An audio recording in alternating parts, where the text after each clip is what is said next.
جی محترم نے سوال کیا ہے کہ ہم غیبت اور چغلی میں کیوں زیادہ ہو جاتے ہیں، اور اگلا سوال ان کا اس میں یہ ہے کہ اگر منع کریں تو آگے سے ڈیفینڈ کرتے ہیں، حجت بازی کرتے ہیں۔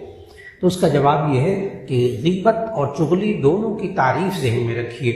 غیبت کہتے ہیں کسی کے اندر برائی ہو پھر غیر موجودگی میں وہ برائی بیان کریں تو اس کو غیبت کہتے ہیں۔ بعض لوگ ہوتے ہیں جب وہ منع کریں نا بھائی غیبت نہ کرو، تو وہ آگے سے کہتے ہیں آپ پتہ کر لیں میں سچ کہہ رہا ہوں، اس کے اندر یہ برائی ہے۔ تو اس کا جواب یہ ہے کہ غیبت کرنے والا ہمیشہ سچ بولتا ہے، کبھی جھوٹ بولتا ہی نہیں۔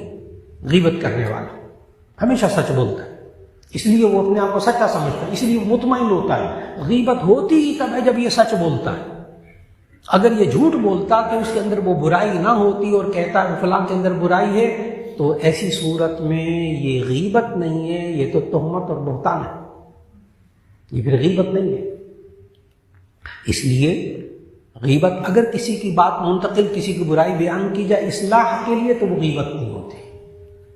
شکایت کی جائے اصلاح کے لیے ماں باپ کو، استاد کو، یہ بالکل غیبت نہیں ہوتی، اس پر غیبت کا گناہ بھی نہیں ہوتا اصلاح کے لیے۔ اور اسی طرح چغلخوری کہتے ہیں نمیمہ، کسی کی بات کو منتقل کرنا، ایک کی بات دوسرے تک پہنچانا تاکہ ان میں لڑائی ہو جائے، اچھی بات بھی، اچھی یا بری بات کسی دوسرے تک پہنچانا تاکہ ان میں لڑائی ہو جائے۔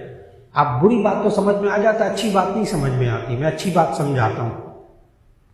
شادی ہو گئی، اب جب شادی ہو گئی تو دلہا نے ایک سوٹ لا کے دیا اچھا سا اپنی بیوی کو، تو غلط بات ہے اچھی بات ہے؟ ظاہر اچھی بات ہے۔